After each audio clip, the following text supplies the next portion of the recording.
अस्सलामुअलैकुम। आज तो माइक पे कॉलेज ने खर्चा कर दिया। मैं कहता हूँ लुट मचा दी। ये कहते हैं आर या पार खेलना है, या माइक बहुत तूफानी होगा या बहुत हल्का होगा। देखिए इतना फासले पे किया हुआ है, यहाँ से आवाज़ कम कर दे तो एक्साइटमेंट जो है ना। कॉलेज ने ना बच्चों के साथ साथ टीचर पे भी खर्चा कर डाला। ओए होए होए। हाँ जी, क्या बात क्लियर है? अभी भी चल रहा है, बहुत ज़्यादा क्लियर है। ठीक है, सही है। और कम कर लेते हैं, ज़्यादा ना पड़ जाए आप लोग। नहीं जी, आज हमारा टारगेट बड़ा आसान सा था। आसान से मुराद है छोटा सा टारगेट था, लेकिन टेक्निकल सा टारगेट था। तो फिर मैंने सोचा कि चैप्टर भी एक है, हैवी मार्क्स था, लॉजिकली समझना है, बहुत ज़्यादा लेंथ नहीं भी है। तो पिछले वाले बच्चे एंड पे एक टॉपिक पे फंसे हुए थे, मैंने कहा चलो उनका टॉपिक तो पूरा ख़त्म करा के भेजा जाए ना उन्हें। तो उम्मीद है आप लोगों ने बहुत ज़्यादा माइंड नहीं किया होगा। वैसे भी बाहर मौसम इतना खूबसूरत हुआ हुआ है, मूसलाधार बारिश हो रही है। ख़त्म हो गई बारिश, हफ्स हुआ हुआ है। तो फिर तो आपको कमरे में आके और अच्छा लगा होगा। इतने हफ्स के बाद जब कमरे में आए होंगे तो बड़ी अच्छी अच्छी सी फीलिंग आई होगी। ठीक हो गया जी। हाँ, बाहर भी एसी लगवा दें। यकीन माने आपने तो ये कह के मुस्कुरा दिए। हमें इस जैसी बहुत ही पुठी पुठी फरमाइशें अक्सर मिलती रहती हैं। तो जो है ना, आवाम तो नहीं बख्शती। वो कहते हैं कि जी ये जो है ना, वो कॉलेज वालों ने ये क्यों कहा कि हम बच्चों के साथ अच्छा करेंगे। फिर वो कहते हैं कि किसी तरह साबित कर दें कि ये अच्छा नहीं कर पा रहे। तो वो हमारे मतलब जो है ना, बिल्कुल एंड तक जो है ना, वो कोशिश करते हैं कि टेंट बता दें कि एक दफ़ा चीखें, और जब चीख निकले तो फ़ौरन से कैप्चर करके सोशल मीडिया पे डाल दें। देखा कितने जालिम लोग हैं। तो वो जो है ना, जो अच्छे हैं उनके साथ भी आप अच्छा नहीं करते, और जो बुरे हैं वो आपके साथ अच्छा नहीं करते। तो कभी के दिन बड़े कभी की रातें। तो होता ये है कि जब आपके साथ बुरा होता है तो आपको बुरा लगता है, लेकिन फिर जब आपके साथ कोई अच्छा करता है तो आप उसके साथ मुकाबले पे अच्छा नहीं करते, आप बुरा कर देते हैं। तो फिर इसका मतलब है आपके अंदर भी वही दरिंदा है, सिर्फ आपको मौका नहीं मिला। तो बेचारा जो कॉलेज शराफत में मौका दे देता है, उसे फिर रगड़ देते हैं। उसको जो है ना, वो फिर उस बेचारे कॉलेज जो है ना, वो जितना मर्जी फैसिलिटेट करे, आपको हमेशा होता है नहीं जी ये तो ऐसे नहीं है, तो वैसे। तो खैर जी पाकिस्तानी अवाम है। असल में मैं हमेशा स्टूडेंट से रिक्वेस्ट करता हूँ कि कोशिश करें कि ऐसा ना हो कि हम भी सोचें कि हम भी बाकियों की तरह से हो जाएं, सुकून से आंखें बंद करके बैठ जाएं कि ठीक है भाई हमारी पॉलिसी है जैसे मर्ज़ी, बच्चे का जो मर्ज़ी हो। हम कोशिश करते हैं कि थोड़ा तरीके से चलें, लेकिन फिर बच्चे हमें तकरीबन ये रियलाइज़ कराते हैं कि आप लोग बेवकूफ़ हो। आप ऐसे सोचते हो तो मैं आपसे बड़ा फ़नकार हूँ, फ़लाना कॉलेज ने तो मेरे साथ ऐसा किया, आपको मैं नहीं छोड़ूंगा।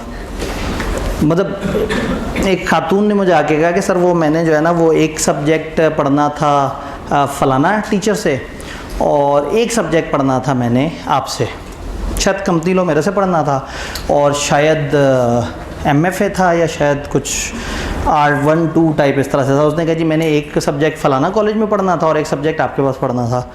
मैं कहा तो फिर सर मैं उस कॉलेज गई, मैंने कहा कि जी ये एडमिशन कराना है, तो उन्होंने कहा हम तो 2 सब्जेक्ट में इकट्ठे एडमिशन करते हैं, एक में तो करते ही नहीं। रैंडमली, मतलब एक रैंडम एग्जांपल। अब ये आवाज़ें कट करनी पड़ेंगी। नहीं, असल में देखें मकसद इस वक्त कुछ वो नहीं, मैं कॉलेज को कुछ नहीं कह रहा, वो अपनी पॉलिसी में हक बजाने पे, वो अपनी पॉलिसी में हक बजाने पे होंगे। मैं बच्चे का बता रहा हूँ आपको कि बच्चे का क्या रिस्पॉन्स है। उसने कहा सर वो फिर ना मुझे, चूँकि उन्होंने कहा कि 2 पेपर, तो मैंने क्या किया, मैंने कमती लॉ वहाँ एनरोल करा लिया। उन्होंने ले लिए मेरे से 38,000 2 सब्जेक्ट्स के, जबकि मैंने पढ़ना था एक सब्जेक्ट, शायद कॉस्ट पढ़ना था, पता नहीं मुझे वो दूसरा सब्जेक्ट याद नहीं आ रहा, लेकिन कुछ इस तरह से। तो उसके बाद क्या हुआ, वो खातून ने आके कहा कि सर वो ना, अब आपको तो पता है मैंने तो कमती लॉ आपसे पढ़ना था। मैंने कहा हाँ ठीक है, चलो आप पढ़ना चाह रही थी, मजबूर हो गई, कॉलेज की पॉलिसी, आपने वहाँ एडमिशन करा लिया, क्यों परेशान होती हो? सर मैंने वहाँ थोड़ी पढ़ना है। मैंने कहा अच्छा चलें ठीक है, आप फ्रंट ऑफिस वालों से जाके पूछ लें कि क्या एनरोलमेंट्स वगैरह का क्या सिलसिला है। उसने कहा सर असल में ना वो मेरे पैसे तो उन्होंने ले लिए सारे। तो आप अगर बगैर फ़ीस लिए मुझे एडमिशन दे दें अब मुझे हुआ कि देखिए, एक इतना मासूम है कि बेचारा बात सुन रहा है, समझ रहा है। एक ने कह दिया हमने एक में नहीं 2 में एडमिशन देना है, तो मुंह पे दे के मारे 38,000।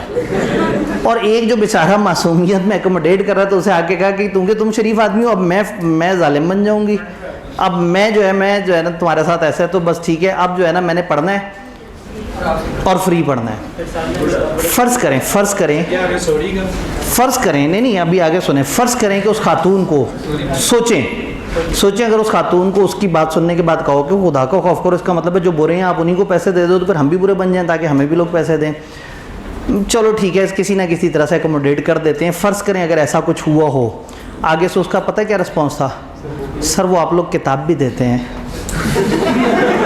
अपने स्टूडेंट्स को, आप लोग किताब भी साथ प्रोवाइड करते हैं, तो अब चूंकि मैं आपके पास एडमिशन ले रही हूँ, वो उन काफिरों के मुंह पे मैंने 78,000 फेंक दिए हैं।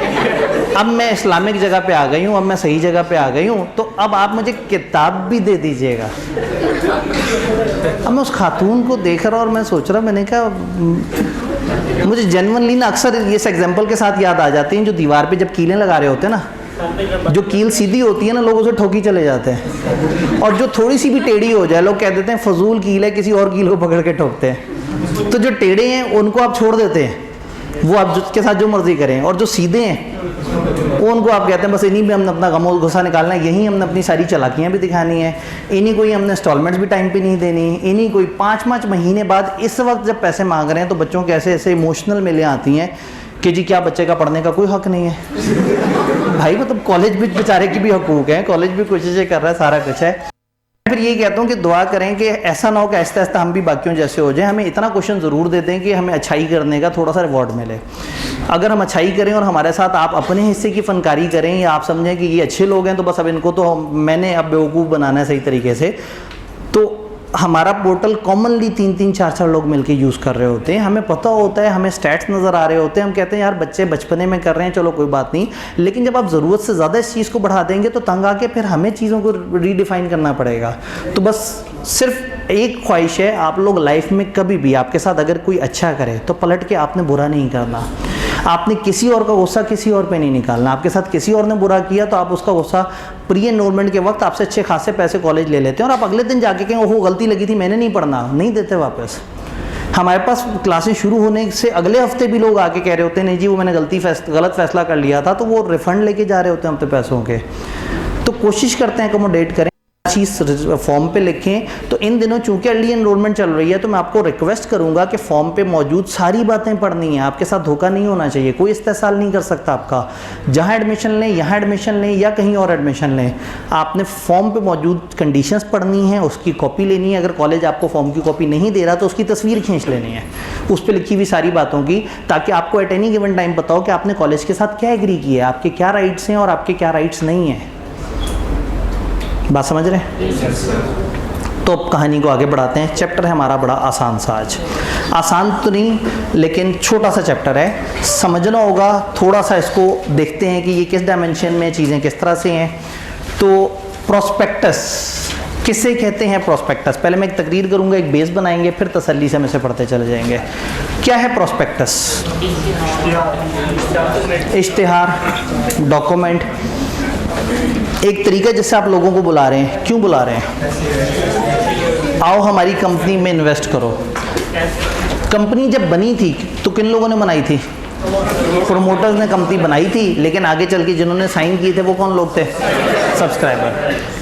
ये कंपनी बना चुके हैं, 10 लाख रुपए जोड़ चुके हैं और ये कंपनी चला रहे हैं। कंपनी चलते चलते चलते चलते आगे पहुंची, फ़र्ज़ करें इन्हें ज़रूरत पड़ी 3-4 लाख रुपए की।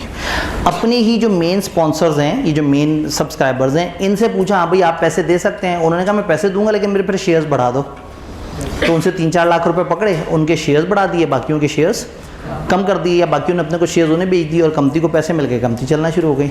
चलते चलते चलते कंपनी को 10 लाख पड़ी। कंपनी ने मेंबर से पूछा, उन्होंने कहा भाई हमारे पास तो पैसे नहीं है। इन्होंने मेंबर्स के कुछ दोस्तों को बुलाया, उनसे पूछा हाँ भाई 10 लाख तुम दोगे तो तुम हमें एक स्पेशल किस्म के शेयर दे देंगे, वोटिंग पावर कम होगी लेकिन तुम लोगों को डिविडेंड मिलेगा। वो मान गए, आपने उनको भी शामिल कर लिया। यानी ये काफ़िला चलता जा रहा है और आहिस्ता आहिस्ता लोगों को साथ मिलाता जा रहा है, गैर महसूस तरीके से, इनफॉर्मल तरीके से। तो जब जब एक कंपनी को पैसों की ज़रूरत पड़ेगी, वो अपने इंटरनल सोर्सेज या अपने थोड़े से कनेक्टेड सोर्सेज से पैसे मांग रही होगी। बट एक ऐसा टाइम आता है कि कंपनी चलते चलते चलते चलते ऐसे पॉइंट पे पहुंची कि अब उन्हें एक बड़ा प्रोजेक्ट नज़र आ रहा है। ज़रूरी नहीं हर कंपनी के साथ हो, कुछ कंपनी ऐसी होंगी जो शुरू में जो स्पॉन्सर्स ने पैसे दिए उसी से ही पूरी ज़िंदगी चलती रहे। लेकिन एक कंपनी एक जगह पे पहुंच गई जहां उसे नज़र आ रहा है कि एक प्रोजेक्ट है 2 करोड़ का, अगर ये 2 करोड़ का आज प्रोजेक्ट लगा लेंगे तो कंपनी के प्रॉफिट्स 10 गुना बढ़ जाएंगे। लेकिन ये 10 करोड़ हमारे पास नहीं है। एक तरीका ये है कि हम बैंक से लोन लें। चैप्टर 7 जो कल का चैप्टर है उसमें हम देखेंगे इंशाल्लाह कि बैंक से लोन लेने और उससे कनेक्टेड क्या क्या मसला मसाइल हैं। तो एक ऑप्शन हम लोन की तरफ जाएं और लोन की सारी फॉर्मेलिटीज़ को देखें, और दूसरा ऑप्शन शेयर्स इशू करें। अब ये क्या काम करेगी, ये वाली कंपनी अखबार में इश्तिहार देगी, ये वाली कंपनी अपने प्रोजेक्ट के बारे में, अपनी कंपनी के बारे में सब लोगों को बुला के बताएगी। कहेंगे हमारी ये कंपनी है, पिछले 11 साल से चल रही है, ये हमारे प्रॉफिट्स हैं, ये हमारे अकाउंट्स हैं, ये हमारे डिविडेंड देने की रेशो है, ये एक नया प्रोजेक्ट है जिसके लिए 2 करोड़ हमें चाहिए और इसके लिए हम नए शेयर इशू कर रहे हैं और शेयर हम इस प्राइस करना चाह रहे हैं। तो आप में से जो आके इन्वेस्ट है तो वो हमें पैसे दे के हमसे ये शेयर्स ख़रीद ले, हमारी कंपनी में हिस्सेदार बन जाए। हमारी कंपनी आज भी अच्छी है और ये प्रोजेक्ट ऐसा है कि इसके फ्यूचर प्रोस्पेक्ट्स भी बड़े अच्छे हैं। तो जब एक कंपनी को ज़िंदगी में पहली दफ़ा जनता से पैसे मांगने पड़ते हैं, आम आवाम से पैसे मांगने पड़ते हैं, इसको हम कहते हैं IPO, इनिशियल पब्लिक ऑफर। इससे पीछे पीछे जो चल रहा होता है वो बंदर बांट है, आपस में चंद यारों दोस्तों को दे दिए, तो उसको पब्लिक ऑफर नहीं कहते। पब्लिक ऑफर का मतलब है जब आप मैस पाकिस्तान को या एक पूरे सूबे को या इवन एक पूरे शहर को, जब आप पब्लिक या पब्लिक के किसी खास सेगमेंट को ऑफ़र करें कि आओ और हमारी कंपनी में इन्वेस्ट करो। अब जब आप उन्हें बुलाएंगे तो उनको बुलाने के लिए आपको एक ऐसा कम्प्रीहेंसिव डॉक्यूमेंट देना पड़ेगा जिसमें सब कुछ लिखा हुआ हो। कंपनी कैसी है, कंपनी के हालात क्या हैं, कंपनी के ऊपर डिफरेंट तरह की रिपोर्ट्स क्या हैं, कंपनी पिछले 5 साल में क्या कर रही थी, कंपनी आगे क्या सोच रही है, मेमोरेंडम क्या है, आर्टिकल क्या है, कंपनी बनाने वाले कौन लोग हैं, डायरेक्टर्स को कितनी सैलरियाँ मिलती हैं। यानी कि अब आप सब कुछ बताएंगे कंपनी के बारे में। फिर उनको प्रोसेस के बारे में बताएंगे, कब कहाँ कौन से बैंक में अप्लाई करना है, किस तरह से एप्लीकेशन दी जाएगी, किस तरह से आप हमारे साथ आ सकते हैं। एक डिटेल डॉक्यूमेंट बनाना होगा, ये डॉक्यूमेंट दे देंगे आप अखबार में, लोग उसे देखेंगे। फिर आपको दिन डिफाइन किया होगा कि फ़लाना दिन फ़लाना बैंक में आके एप्लीकेशन दे देना। लोग एप्लीकेशन देने आएंगे, ये प्रीपेड एप्लीकेशन होती हैं, लोग पैसों समेत एप्लीकेशन देते हैं। एक बैंकर लोगों से पैसे कलेक्ट करता है, एप्लीकेशन कलेक्ट करता है। अगर एप्लीकेशंस आपकी ऑफ़र से ज़्यादा आ गई तो बैलेटिंग करते हैं, कुरानंदाजी करते हैं। और अगर ऑफ़र्स कम हैं और आपने जो पैसे मांगे हैं, आपको 2 करोड़ चाहिए, ऑफ़र आ गई 1 करोड़ 80 लाख की, तो आपने पहले से किसी बैंक के साथ अरेंजमेंट किया हुआ होता है, इसको कहते हैं अंडर राइटिंग एग्रीमेंट।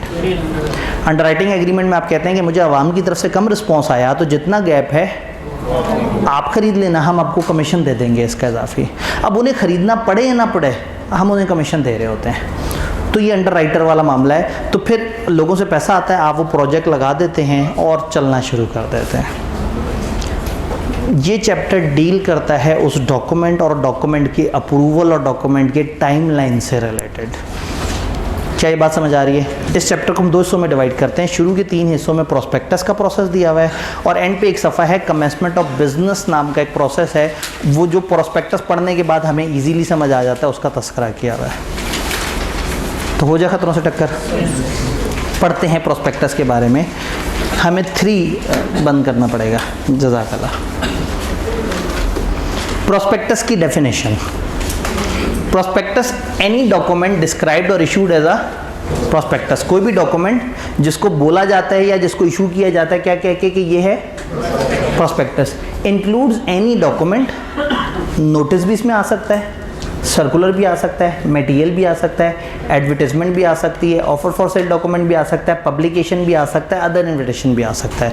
आसान अल्फाज में जिस भी तरीके से आप आवाम को बुला रहे हैं, चाहे वो एक बैनर है, चाहे वो दीवार पे लगा हुआ एक फ्लैक्स है, चाहे वो एक बिल बोर्ड है, चाहे वो फेसबुक पे आया हुआ ऐड है, चाहे वो टीवी पे चलने वाला ऐड है, चाहे वो अखबार में आई हुई चीज़ है, किसी भी फॉर्म से जब भी कोई कंपनी इस इरादे से कह रही है कि ये एक प्रोस्पेक्टस है जो इनवाइट कर रही है ऑफरिंग टू द पब्लिक, ये लोगों को कह रही है, लोगों से कह रही है कि जी आएँ और हमारी कंपनी में इन्वेस्ट करें, पब्लिक ये एनी सेक्शन ऑफ पब्लिक, और inviting offers from public for subscription और purchase of any security of company, body, corporate और एंटिटी। जब भी आप किसी को बुला रहे हैं कि आओ हमारी कंपनी, हमारी बॉडी कॉर्पोरेट, हमारी एंटिटी में आप इन्वेस्ट करो, तो ऐसे में जिस डॉक्यूमेंट, नोटिस, सर्कुलर के थ्रू आप पब्लिक या पब्लिक के किसी खास सेगमेंट को बुला रहे हैं, इस डॉक्यूमेंट को क्या कहेंगे? प्रोस्पेक्टस। आवाज़ बंद हो गई? खुशियाँ इतनी देर की होती हैं, अब चल पड़ेगी। वाह, और अब अभी भी आ रही है, ठीक है। क्या यहाँ तक बात समझ आई? अचानक से नहीं याद आया कि लोग कंफ्यूज ना कर दें इसे। मैं क्या, ये ऐसे ही होता है, मेरे साथ टेक्नोलॉजी ज़्यादा अच्छी नहीं चल पाती, ठीक है। अल्लाह ने जो है मुझे मौका दिया है कि मैं ज़्यादा मेहनत करूँ। चलें देखते हैं, अगर आप ये वो प्रॉब्लम आता है तो इसे साइड पे रख देंगे ताकि लेक्चर तो ना डिस्टर्ब हो। पब्लिक या एनी सेक्शन ऑफ पब्लिक को जब आप बुला रहे हैं किसी डॉक्यूमेंट, नोटिस, सर्कुलर, इश्तिहार, फलाना फलाना तरीके से कि और हमारी कंपनी की सिक्योरिटीज़ में, हमारी बॉडी कॉर्पोरेट या हमारे ट्रस्ट या हमारे इदारे के सिक्योरिटीज़ खरीदो। सिक्योरिटीज़ बोल रहे हैं, बड़ा वर्ड है। ऑर्डिनरी शेयर भी आ सकते हैं, प्रेफरेंस शेयर भी आ सकते हैं, इवन डिबेंचर्स भी आ सकते हैं। ये कहते साथ ही उन्हें ख्याल आ गया कि बैंक भी तो इस तरह का डॉक्यूमेंट देते हैं। बैंक अखबार में इश्तिहार देते हैं कि आओ हमारे पास पैसे रखवाओ, हम तुम लोगों को वो देंगे, इंटरेस्ट देंगे। बैंक भी इस तरह का इश्तिहार करता है। तो इन्होंने कहा ये प्रोस्पेक्टस उस तरह का इश्तिहार है जिसमें लोगों को अपने शेयर्स की तरफ बुला रहे हैं, ना कि other than deposit invited by bank या certificate of investment, certificate of deposit issued by non banking. तो बैंक और जो नॉन बैंकिंग फाइनेंस कंपनियां होती हैं वो जो लोगों को बुला रही होती हैं कि आओ और हमारी स्कीमें लो और हमसे इंटरेस्ट ले जाओ, प्रोस्पेक्टस वो चीज़ नहीं है। तो प्रोस्पेक्टस की डेफिनेशन के 3 हिस्से कर सकते हैं। नंबर 1 ये ऑफर, नोटिस, सर्कुलर वगैरह टाइप की चीज़ है। नंबर 2 ये पब्लिक या पब्लिक के सेगमेंट को कंपनी में सिक्योरिटीज़ के लिए बुला रहे हैं। और नंबर 3 ये वो नहीं है जो बैंक या NBFCs काम कर रहे होते हैं। तो ये प्रोस्पेक्टस की डेफिनेशन। प्रोस्पेक्टस समझ आया? तो जब प्रोस्पेक्टस समझ आया तो फिर प्रोस्पेक्टस की 2 बड़ी मशहूर किस्में होती हैं, जिसमें हमारे पास एक सप्लीमेंट प्रोस्पेक्टस होता है और एक शेल्फ प्रोस्पेक्टस होता है। ये हमेशा नहीं आते, थोड़ा सा समझना होगा। समटाइम क्या होता है, कंपनी प्रोस्पेक्टस एक दफ़ा नहीं, एक से ज़्यादा दफ़ा इशू करना चाह रही होती है, क्योंकि उनका प्रोजेक्ट काफ़ी लंबा होता है। उनको चाहिए 10 करोड़, 5 करोड़ अभी चाहिए, फिर वो एक जगह लेंगे, फिर उस जगह की कमर्शलाइजेशन कराएंगे, उसकी क्लियरेंस वगैरह करवाएंगे, लाइसेंस लेंगे और साल बाद उस पर 5 करोड़ रुपए से प्लांट लगा देंगे। आज उन्हें 5 करोड़ चाहिए और साल बाद 5 करोड़ और चाहिए, तो टोटल कितना चाहिए? तो ये नामुनासिब है कि आज लोगों से 10 करोड़ ले लें और वो पैसे लग भी नहीं रहे हों, खामखा बैंक में पड़े रहे। तो अगर आप एक प्रोस्पेक्टस इशू करके एक से ज़्यादा दफ़ा लोगों को बुलाना चाह रहे हैं, तो जो very first time prospectus issue करेंगे उसे शेल्फ प्रोस्पेक्टस कहेंगे। और उसके बाद जो अगले साल किस्त आएगी उसकी याद दहानी के लिए, वो कहलाएगी सप्लीमेंट टू प्रोस्पेक्टस। बात समझ रहे हैं? अगर तो आपने एक सिंगल प्रोजेक्ट पे सिंगल टाइम पब्लिक से पैसे मांगने हैं तो आप देंगे प्रोस्पेक्टस, सादा प्रोस्पेक्टस। और अगर आप एक डॉक्यूमेंट देके 2-3 दफ़ा लोगों से पैसे मांगना चाहते हैं तो पहला डॉक्यूमेंट जो पूरी किस्तों को समझा रहा है कि कब कब प्रोस्पेक्टस आएगा, वो शेल्फ कहलाएगा। और जो बाद में जो 2-3 जितने भी आएंगे वो क्या कहलाएंगे? सप्लीमेंट। शेल्फ प्रोस्पेक्टस एक सिंगल ऑफरिंग डॉक्यूमेंट है जो कंपनियों को अलाउ कर रहा है कि वो मल्टीपल ऑफरिंग कर सकते हैं। सिंगल ऑफरिंग डॉक्यूमेंट है, डॉक्यूमेंट एक है, लेकिन ये क्या कह रहा है? Multiple offering as disclosed in offering document within a prescribe time and subject to prescribe. तो एक ऐसा डॉक्यूमेंट जो एक सिलेक्टेड टाइम में बता रहा हो कि हम क्या करेंगे, कैसे करेंगे, तो वो है shelf prospectus. Supplement to prospectus invite general public for subscription of the securities earlier offered to the public through, वो जो शुरू में उसके थ्रू ऑफर की गई थी, अब बाद में याद दहानी के लिए जो किस्त आई है वो है सप्लीमेंट। वो शेल्फ था, ये supplement. Supplement to prospectus of each offering contain updated disclosure. इसमें जो आप इन्फॉर्मेशन देंगे वो अपडेटेड इन्फॉर्मेशन होगी, यानी कि साल पहले के एसेट्स बताए हुए थे, पिछले वाले में साल पहले के अकाउंट्स बताए हुए थे, तो ये वाला क्या करेगा? साल पुरानी इन्फॉर्मेशन नहीं देगा, अभी की इन्फॉर्मेशन देगा। क्या ये बात समझ आई? एक स्टेप आगे चलते हैं। प्रोस्पेक्टस के बारे में किताब ने जनरल तबसरा दिया, बस आपने सुनना है, पढ़ना है, मुस्कुरा देना है। If company want to issue securities to large number of person, यानी कि public, it has to offer it to general public through, general बात है। अगर general public want to subscribe और purchase security of any company, it can help them by providing, बस prospectus के फजाइल बयान कर रहे हैं, तो जनरल सी बात है कि बहुत याद रखने वाली बात नहीं है। टाइमिंग ऑफ प्रोस्पेक्टस क्या है? कंपनी में issue prospectus at any time it's life, जिंदगी में कभी भी इशू कर सकती है।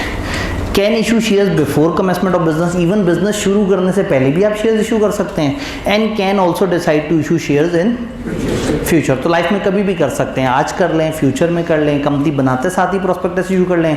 बहुत सारी कंपनियां 50 साल से चल रही हैं, आज तक प्रोस्पेक्टस दिया ही नहीं, अपने इनिशियल मेंबर्स के साथ चल रही हैं या चंद यारों दोस्तों को मिला लिया। तो प्रोस्पेक्टस की कोई टाइमलाइन नहीं है। कोई आपसे पूछे प्रोस्पेक्टस ज़िंदगी में कब आता है, आप कहेंगे जब ज़रूरत होगी आ जाएगा। नहीं हुई तो 50 साल में भी नहीं आएगा, और हो गई तो शायद पहले ही साल में आ जाए। ये बात समझ आई? प्रोस्पेक्टस की एग्जिस्टेंस ख़त्म हो जाती है जब पर्पस पूरा हो जाता है। ये परमानेंट डॉक्यूमेंट नहीं है। आपको आज 2 करोड़ चाहिए था, आपने प्रोस्पेक्टस इशू किया, पैसे आ गए, कहानी ख़त्म, प्रोस्पेक्टस फौत हो गया। मेमोरेंडम आपने बनाया और ज़िंदा रहता है, आर्टिकल्स बनाया ज़िंदा रहता है, स्पेशल रेजोल्यूशन बन के ज़िंदा रहती हैं कि इसके मुताबिक चेंज हुआ था। प्रोस्पेक्टस वंस इशूड, इसका पर्पस ख़त्म हो जाता है, ये फिर उसके बाद हमें ज़रूरत नहीं होती। छोटी छोटी सी कनेक्टेड बातें साथ साथ करते जा रहे हैं। तो प्रोस्पेक्टस से रिलेटेड आपने रजिस्ट्रार को इसे फाइल करना होता है। जब आपने आम आवाम को इशू करना है ना अखबार में, उससे पहले ऑन और बिफोर डेट ऑफ पब्लिकेशन, जिस दिन आपने अखबार में पब्लिश करना है प्रोस्पेक्टस को, उस दिन या उससे पीछे a copy signed by every person named as director और propose director should be filed with.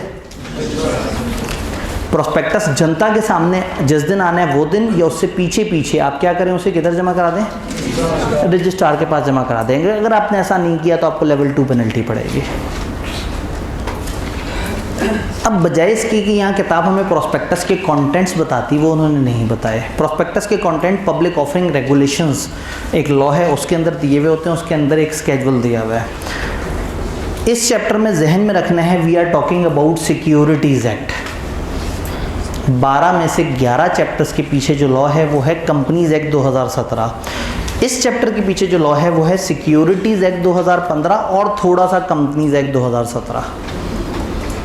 तो पेपर में टोटका जहन में रखें, अगर एकदम से एक सवाल नज़र आया और पता ही नहीं लग रहा कहाँ से, और उसमें अगर लिखा हो सिक्योरिटीज़ एक्ट के मुताबिक जवाब दो, तो 100% इसी चैप्टर का होगा।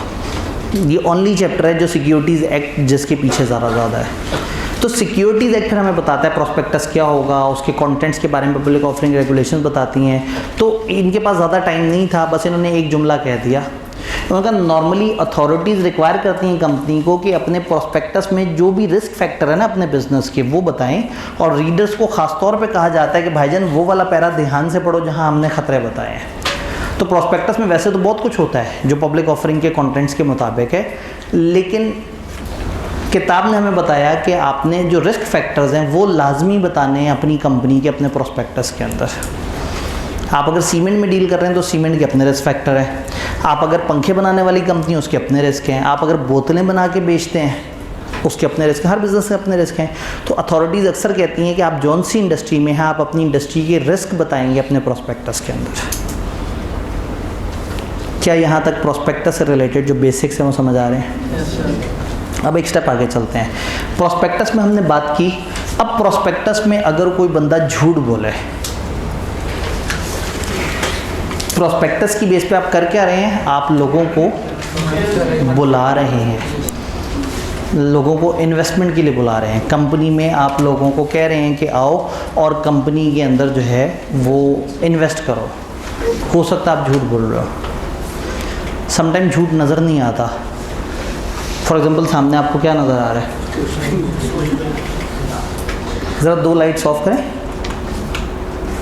अभी भी कुछ नज़र नहीं आ रहा। और मेरी स्क्रीन पे एक तस्वीर है जो कि इसके पीछे छुपी हुई है, तो समटाइम नज़र ही नहीं आता झूठ। प्रोस्पेक्टस में चल लाइट ओपन कर देते हैं, ड्रामा की बात करनी थी। खैर यहाँ स्क्रीन पे तस्वीर नज़र आ रही है, इधर वाले भाई गवाही दे सकते हैं। मगर जी वहाँ नज़र आ रही है तस्वीर। अच्छा जी, प्रोस्पेक्टस में आपने अगर झूठ बोल दिया तो लोग तो इतने जोश में थे उस टाइम पे, इन्वेस्टमेंट के मूड में थे कि वो पढ़ते चले गए और इन्वेस्ट कर दिया। डायरेक्टर हो सकता है ये बताएं कि कंपनी तो बड़ी ज़बरदस्त चल रही है पिछले 5 साल से, जबकि कंपनी बेचारी रो रही हो, हो सकता है वो कहते हैं कंपनी के एसेट 500 मिलियन के हैं जबकि उसके 200 मिलियन के भी एसेट्स ना हो सकता है कंपनी वाले बोल दें कि हमारे लीगल केसेस तो 5 मिलियन के हैं जबकि असल में वो 400 मिलियन के हों। तो प्रोस्पेक्टस में झूठ भी तो बोला जा सकता है। लॉ को यहाँ बड़ा गुस्सा है, वो कहते हैं प्रोस्पेक्टस में अगर किसी ने झूठ बोला तो उसको बड़ी हैवी सज़ा होगी।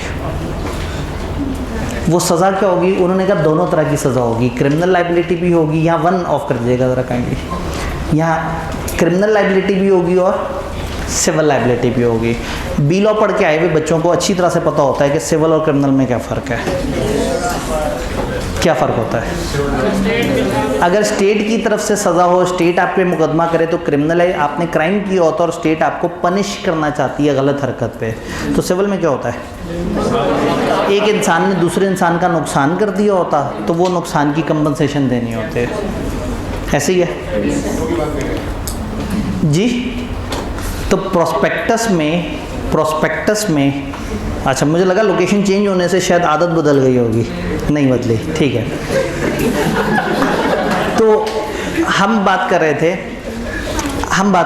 नहीं, अगर कोई अच्छे सवाल पे टोके तो अच्छा भी लगता है, लेकिन वो पता लगता है कि एक बंदा एवं खुद ही से फ़नी स्टेटमेंट दे रहा था और खुद ही से हंस भी रहा होता है। तो अपने आसपास वाले तो हंसते नहीं, फ़न भी तो ज़रा मज़ेदार सा होना चाहिए।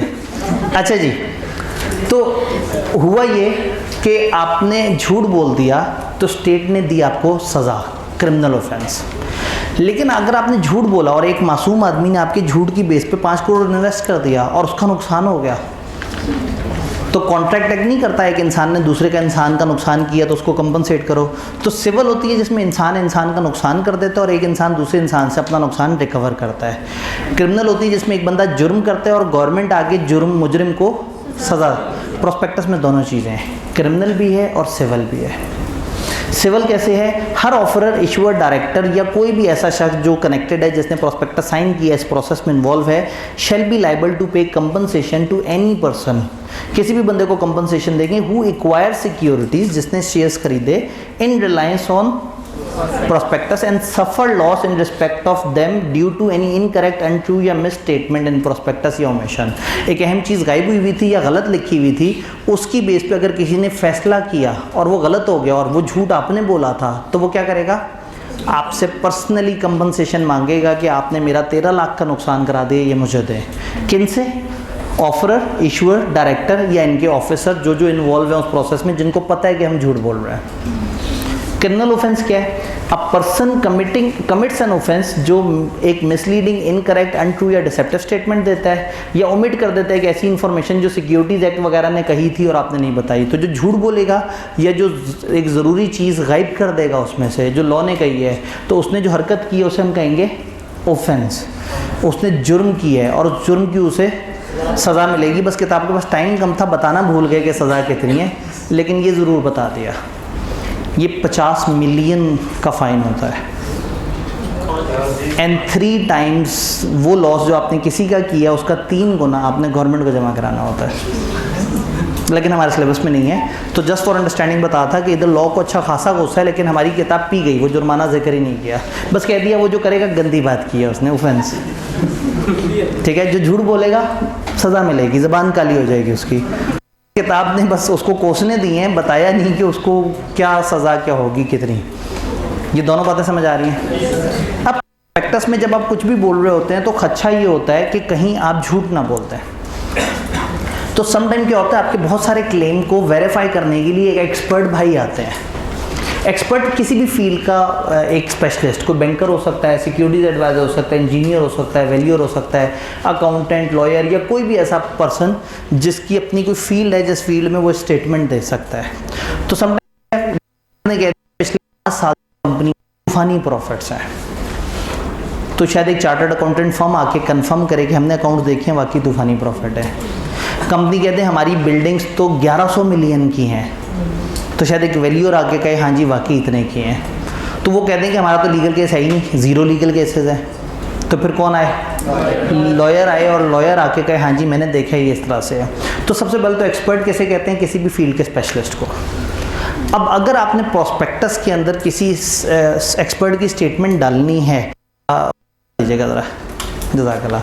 अगर प्रोस्पेक्टस में आपने किसी एक्सपर्ट की स्टेटमेंट डालनी है तो उस एक्सपर्ट को पता भी होना चाहिए, और फिर एक्सपर्ट ने वो स्टेटमेंट देखनी भी है जो आपने प्रोस्पेक्टस में डालनी है। आपने एक्सपर्ट से पूछा, हाँ भाई हमारी बिल्डिंग की वैल्यूएशन ठीक लग रही है, उसने कहा हाँ हल्के फुल्के एरर्स हैं लेकिन अपेरेंटली ओवरऑल मुनासिब लग रही है, ये उसने दी हमें ओपिनियन। हमने प्रोस्पेक्टस में लिखा ये बिल्डिंग हमने फलाना वैल्यूअर को दिखाई और वैल्यूअर ने क्या खूबसूरत जुमला कहा, आपकी बिल्डिंग्स कसम खा के कहता हूँ बिल्कुल ठीक अमाउंट पे बनी हुई हैं। अब उस गरीब ने हमें अश्योरेंस को छोड़, हमने जो लिखा कुछ और लिया है कि अगर मैं प्रोस्पेक्टस में किसी एक्सपर्ट की स्टेटमेंट डालूं या प्रोस्पेक्टस में लिखा हुआ ये तासुर दे रहा हो कि वो एक एक्सपर्ट की तरफ से आ रहा है, तो पहले तो मैं उस एक्सपर्ट से कंसेंट लूँगा। कंसेंट सिर्फ इस पे नहीं कि मैं प्रोस्पेक्टस में तुम्हारा जुमला लिख रहा हूँ, बल्कि जिस फॉर्म और जिस अल्फाज के साथ लिखा हुआ है मैं उसकी रजामंदी लूँगा। दूसरा, मैं प्रोस्पेक्टस में जुमला लिखूँगा कि ये जो जुमला हमने लिखा है ये एक्सपर्ट की कंसेंट से लिखा है, और जिस दिन प्रोस्पेक्टस पब्लिश हो रहा था इस दिन तक भी वो एक्सपर्ट अपने इस जुमले पे कायम था। ये एक्सपर्ट इंडिपेंडेंट होना चाहिए, इसका कंपनी बनाने वालों से, ये प्रोमोटर से भी कोई ताल्लुक़ नहीं होना चाहिए, इसका कंपनी वालों से दूर दूर तक ताल्लुक़ नहीं होना चाहिए, नहीं तो ये झूठ में सपोर्ट करेगा। तो चैप्टर में आई कि अपने क्रैमिंग वाला सवाल पूछना होता है तो ये एक्सपर्ट वाले पॉइंट उनको काफ़ी पसंद है। Expert to be independent, expert should be a person who is not and has not been engage or interested in formation or promotion or in management of, वो शख्स नहीं होना चाहिए जो कि कंपनी बनाने वाले या कंपनी की प्रमोशन करने वालों में शामिल था। एक्सपर्ट की consent, prospectus that contain a statement purporting to be यानी appears to be made by expert और be based on a statement made by an expert. अगर एक स्टेटमेंट एक्सपर्ट की तरफ से आई है या आपने एक स्टेटमेंट उसकी स्टेटमेंट पे दी है, shall not be issued circulated publish, ऐसा प्रोस्पेक्टस तब तक इशू सर्कुलेट पब्लिश नहीं होगा जब तक expert has given his written consent to issue of prospectus. Expert ने अपनी रिटन कंसेंट दे दी है कि हाँ भाई कर लो प्रोस्पेक्टस इशू, कैसे, with statement in the form and context in which it is, जो जिस तरीके से वहाँ लिखी है जब तक वो उस पर राज़ी नहीं है तब तक हम वो प्रोस्पेक्टस इशू नहीं करेंगे। There appears in prospectus statement, और प्रोस्पेक्टस में एक जुमला और भी होना चाहिए, क्या कि expert has given and has not withdrawn his. तो दो शर्तें हैं, एक तो उसने कंसेंट दे दी हो और दूसरा आपने लिख भी दिया हो कि उसने कंसेंट दे दिया। और उसने कंसेंट किस चीज़ पे दी हो, अपनी स्टेटमेंट जिस तरीके से जैसे लिखी हुई ऊपर रजामंदी का इज़हार किया हो। प्रोस्पेक्टस से रिलेटेड ये जनरल डिस्कशन है जिसकी हमने बात की। अब आगे थोड़ी सी पब्लिकेशन और अप्रूवल वगैरह पे हम बात करेंगे। यहाँ तक कोई सवाल है, कोई कन्फ्यूजन है तो मुझे बताइए। क्या प्रोस्पेक्टस ज़िंदगी में एक दफ़ा इशू होता है? चलें ये भी सुन लें, ऑल्दो इस सिलेबस से रिलेट नहीं करता लेकिन फॉर अंडरस्टैंडिंग, जब कंपनी एक दफ़ा प्रोस्पेक्टस इशू कर देती है तो कंपनी के शेयर होल्डर दर्जनों 12, 13, 5, 6 से निकल के हज़ारों पे चले जाते हैं। अब उसके बाद कभी कंपनी को दोबारा उसी तरह से एक बड़ा प्रोजेक्ट सामने आया और पैसों की ज़रूरत पड़ी, तो एक कॉन्सेप्ट होता है प्रीएम्प्टिव राइट, शेयर होल्डर का राइट होता है। हर शेयर होल्डर का मौजूदा ये राइट है कि उसकी कंपनी जब फैलेगी पहले इसे मौका देगी। तो अब अगर कंपनी को पैसे चाहिए तो कंपनी राइट ऑफर करेगी, अपने एग्जिस्टिंग शेयर होल्डर्स को राइट ऑफर देगी और उनसे कहेंगे कि जी एक बड़ा प्रोजेक्ट है और उसके इतना खर्चा है, हर बंदे के ज़िम्मे इतना इतना आ रहा है, जो जो शेयर लेना चाहता है ले ले। तो क्या होगा, कुछ लोग राइट शेयर्स लेंगे, कुछ नहीं लेंगे।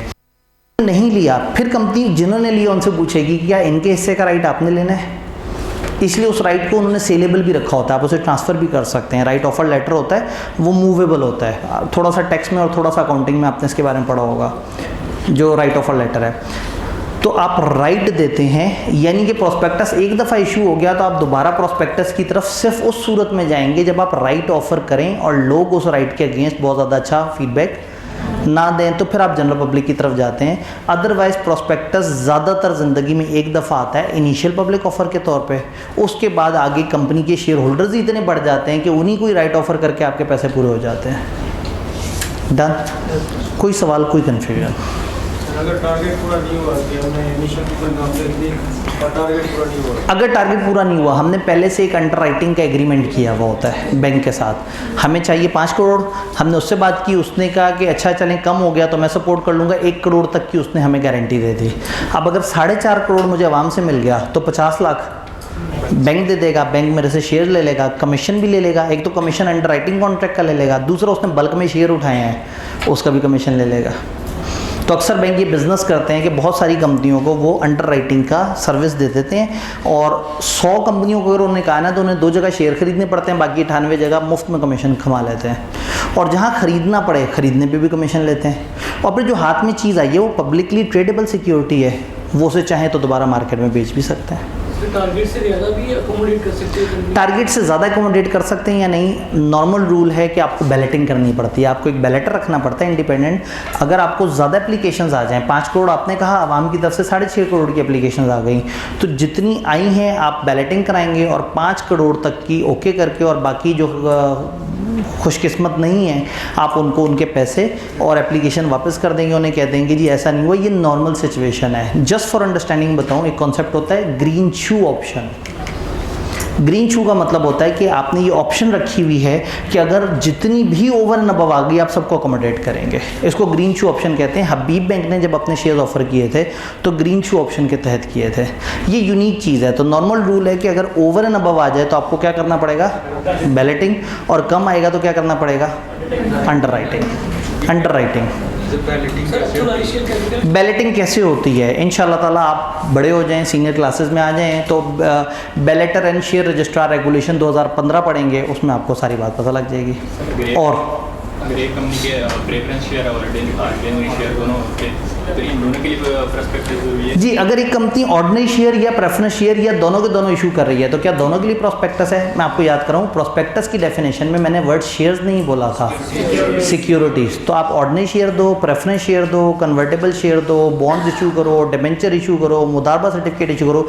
जब भी आप ऐसा कोई कागज़ इशू करें जिसमें लोग पैसे दें और आप लोगों को क्या दें, कागज़, ये सारे सिक्योरिटीज़ कहलाते हैं कई तरह की।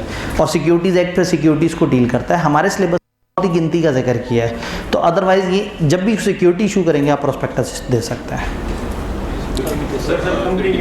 जी, सिक्योरिटीज़ में डिबेंचर भी आता है, बिल्कुल आप डिबेंचर भी पब्लिकली ऑफर कर सकते हैं। कल हम डिबेंचर पे भी ये बात दोबारा से मैं आपको याद कराऊंगा इंशाल्लाह। हाँ जी, सर कंपनी के इंटेंशन चेंज हो जाए कब? जब वो मतलब इनिशियल प्रॉब्लम अपफ्रंट कर दें, जब पैसे आ जाएं तो अगर कंपनी की नीयत चेंज हो जाए, ये मजाक थोड़ी हो रहा है। आप पब्लिक को ऑफर कर रहे हैं, आपने पहले SCCP से प्रूफ करवाया, आपने रजिस्ट्रार को बताया है, आपने एक्सपर्ट को बीच में इन्वॉल्व किया है, आपने प्रोजेक्ट के क्रेडेंशियल शेयर्स किए हैं, और लोग किस वजह से इन्वेस्ट कर रहे हैं, यह प्रोजेक्ट बड़ा ज़बरदस्त है, इसमें लगाते हैं, ये कंपनी तो आगे ज़बरदस्त चलेगी। तो पैसे लेने के बाद नीयत चेंज नहीं कर सकते। प्रोस्पेक्टस इशू होने के बाद अगर आपने उसकी टर्म्स चेंज करनी है, अभी पैसे भी नहीं आए तो भी SCCP से पूछना पड़ेगा। ये इतनी आसान बात नहीं है। तो प्रोस्पेक्टस पहले SCCP से अप्रूव करवाना पड़ता है। तो आप प्रोस्पेक्टस के अगेंस्ट लिए हुए पैसों पे अगर नीयत ख़राब करेंगे तो वो आवाम का पैसा है, SCCP ने आवाम को वापस दिलवा देना है और आपका लाइसेंस कैंसिल कर देना है। जी, कोई और सवाल? All clear? अप्रूवल की तरफ आते हैं। प्रोस्पेक्टस की अप्रूवल किससे लें? यहाँ पे 1 और 3 लें जी। प्रोस्पेक्टस की अप्रूवल के बारे में हमारे पास कुछ रूल्स हैं, और इन रूल्स में एक ही कोशिश है कि SCCP की मर्ज़ी से होगा सब। Prospectus can not be issued, publish और circulated without SCCP approval. Same rule shelf prospectus पे भी और सेम सप्लीमेंट पे भी है। अब इसको साइड पे कर रहा हूँ, ये मैं दूसरे और आगे वाले को नहीं पढ़ रहा। SCCP में approve prospectus if it contains such information and report as been be prescribe by regulation made by SCCP तब ओके करेगा जब इसमें वो सारी बातें हों जो फलाना रेगुलेशन ने बताई हैं, जो कि हमारे सिलेबस में नहीं है। रेगुलेशन का नाम है पब्लिक ऑफरिंग रेगुलेशन 2017। तो जो उन्होंने कहा है वो होगा तो वो अप्रूव करेंगे। Issuer or offerer shall not at any time vary the terms of clauses given in a prospectus except with the approval of। आप उसमें दी गई शर्तों को भी SCCP से पूछे बगैर कैंसिल नहीं कर सकते, चेंज नहीं कर सकते। यानी इन 4 में से 3 ने ये कहा है कि जो करना है SCCP की मर्ज़ी से करना है। इधर चल के देखते हैं। SECP में इम्पोज फर्दर कंडीशन और restriction in this regard. SECP इस सारे में कोई भी और शर्त रिस्ट्रिक्शन लगाना चाहे तो लगा सकती है। फिर SECP की बात आ गई, इसको अवॉइड करते हैं, इन दो को हम इकट्ठे पढ़ेंगे। Without prior written approval of SECP, no person shall issue, circulate, publish, telecast or broadcast an advertisement other than prospectus announcing a public offer of securities। यहाँ पे रुक जाते हैं। प्रोस्पेक्टस के लिए तो अप्रूवल चाहिए ही चाहिए थी, उसके अलावा भी अगर आपने कोई भी एडवर्टाइजमेंट दी, फेसबुक पे कोई ऐड चला दिया, कोई रील बना दी, कोई शॉर्ट चला दिया यूट्यूब पे, किसी भी तरीके से अगर आपने एक प्रोस्पेक्टस जैसी चीज़ दी है विच इज़ नॉट प्रोस्पेक्टस, तो आपको वो वाली चीज़ भी SECP से अप्रूव करवानी पड़ेगी। बगैर SECP से पूछे हम ऐसी कोई एडवर्टाइजमेंट, कोई ऐसा को ब्रॉडकास्ट, टेलीकास्ट, रेडियो पे नहीं चला सकते, मस्जिद के स्पीकर पे ऐलान नहीं कर सकते, व्हाट्सएप पे नहीं ट्रांसफ़र कर सकते, ब्लूटूथ से ट्रांसफ़र नहीं कर सकते। उन्होंने सारे अल्फाज बीच में इस्तेमाल कर लिए। इशू नहीं कर सकते, सर्कुलेट नहीं कर सकते, पब्लिश नहीं कर सकते, टेलीकास्ट नहीं कर सकते, ब्रॉडकास्ट नहीं कर सकते। किसी भी तरीके से ऐसी एडवर्टाइजमेंट जो प्रोस्पेक्टस नहीं है लेकिन लोगों को बुला रही है, आप इशू नहीं कर सकते अनलेस या तो आपने वो वाली एडवर्टाइजमेंट भी अप्रूव करवा ली हो, या दूसरा आपका ऑलरेडी प्रोस्पेक्टस मौजूद है एक, और इस एडवर्टाइजमेंट में आप कहें मज़ीद तफसीलात के लिए कंपनी की लोकेशन पे पड़े हुए प्रोस्पेक्टस को जाके देख लें।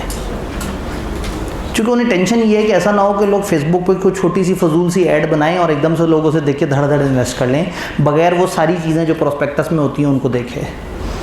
तो आप अगर प्रोस्पेक्टस से हटके भी कोई एडवर्टाइजमेंट देना चाह रहे हैं तो वो एडवर्टाइजमेंट अप्रूव करवानी पड़ेगी, या दूसरा तरीका ये है कि प्रोस्पेक्टस मौजूद हो और आपकी एडवर्टाइजमेंट रेफर करे। Unless prospectus has been publish and advertisement gives an address in Pakistan from which it can be, तो वो एक पाकिस्तान में एक एड्रेस बता रहा हो जहाँ से इसको आप देख सकते हैं, तो फिर ये काम होगा, वरना नहीं होगा। बात समझ आई? ये सारा कुछ करने के बाद, हर चीज़ को रेगुलेट करने के बाद, सारी चीज़ें कंट्रोल करने के बाद, हर अप्रूवल देने के बाद उन्होंने कहा हमारी कोई जिम्मेदारी नहीं। SECP shall not be liable to any action and damages suffered due to any prospectus approved by। अगर SECP ने कोई प्रोस्पेक्टस अप्रूव किया जिसमें इतनी शर्तें हैं कि मैं अप्रूव करूँगा तो तुम लोगों ने इशू करना है, उसके बाद भी अगर उसमें कुछ गलत हुआ SECP की कोई जिम्मेदारी है। जी, फिर तो स्टॉक एक्सचेंज से भी क्लियर करवाना पड़ेगा, यकीनन करवाना पड़ता है, हमारे सिलेबस में नहीं है। ऐसे पीछे एक स्टॉक एक्सचेंज का भी प्रोसेस होता है। जी, अगर हमारा एक कॉमन फ्रेंड्स ग्रुप है और वहाँ हम ज़बानी बोलते हैं तो फिर बचत हो जाएगी, क्योंकि आपने इशू नहीं किया, सर्कुलेट नहीं किया। वैसे तो आपने इन्फॉर्मेशन सर्कुलेट कर दिया, आपने पब्लिश नहीं किया, टेलीकास्ट नहीं किया, ब्रॉडकास्ट नहीं किया, लेकिन अगर आपने व्हाट्सएप में इवेंट क्रिएट कर दिया, मैसेज कर दिया, तो टेक्निकली आपने इसको, यानी उन्होंने अल्फाज इतने ध्यान से इस्तेमाल किए हैं कि सिवाय ज़बानी कोई किसी का कंधा पकड़ के उसको बताए, उसके अलावा हर तरह की इन्फॉर्मेशन वहाँ कवर हो गई। क्या बात समझ आई? जो इसमें अभी तक हमने नहीं डिस्कस किया वो दरमियान की ये 2 लाइन्स है। ये 2 लाइन्स को मैं होल्ड करूँगी, एंड पे हम टाइमलाइन इकट्ठी समझेंगे। थोड़ा सा आगे चलते हैं, मैं फिर पलट के आऊँगा इन 2 लाइन्स की तरफ। एक्सेप्शन, वो कौन सी सिचुएशंस है जहाँ हम SECP के अप्रूवल नहीं चाहिए?